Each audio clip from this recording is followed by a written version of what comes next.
திமுக ஆட்சியில் தமிழ்நாட்டின் சட்டம் ஒழுங்கு மிகவும் மோசமடைந்து உள்ளதாக அதிமுக பொதுச் செயலாளர் எடப்பாடி பழனிசாமி விமர்சித்துள்ளார்.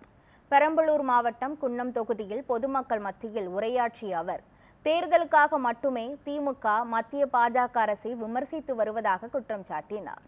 மகளிர் உரிமை தொகைக்கான விதிமுறைகளை தளர்த்தி மக்களின் வாக்குகளை பெற திமுக முயற்சி செய்வதாக தெரிவித்த அவர், அதிமுகவின் திட்டங்களை பெயர் மாற்றி திமுக நிறைவேற்றி வருவதாக கூறினார்.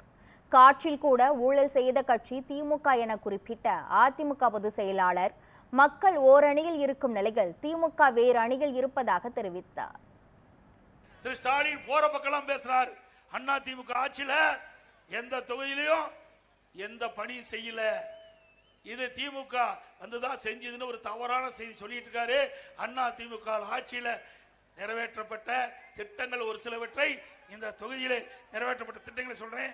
வேம்பூர்ல கலை மற்றும் அறிவியல் கல்லூரி கொண்டு வந்து அந்த இளைஞர்கள் பட்டப்படி படிப்பதற்கு அண்ணா திமுக ஆட்சியில் ஏற்பாடு செய்யப்பட்டது. ஆலத்தூர் ஒன்றியத்தில் விவசாயிகள் பயன்பெறும் வகையில மருதை ஆற்றின் குறுக்கே 108 கோடியில கொட்டரையில மிகப்பெரிய நீர்த்தேக்க விவசாயிகள் நலன் கருதி கட்டப்பட்டது. இந்த நீர்த்தேக்க கட்டுறதுனால மழை காலத்தில் பெய்கின்ற நீர் தேக்கி வைத்து நிலத்து நீர் உயர்ந்து விவசாயத்திற்கு குடிப்பதற்கு அற்புதமாக வழங்கப்பட்ட அரசாங்கம் அதிமுக அரசாங்கம்.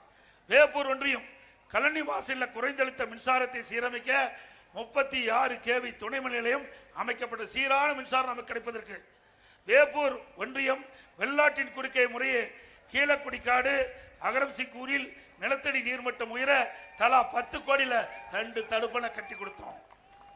ஆசிரியர் பயிற்சி நிலையம் வேப்பூர்ல அமைக்கப்பட்டது. கழனி வாசல் அத்தியூர் 2 தடுப்பணை வழங்கப்பட்டது.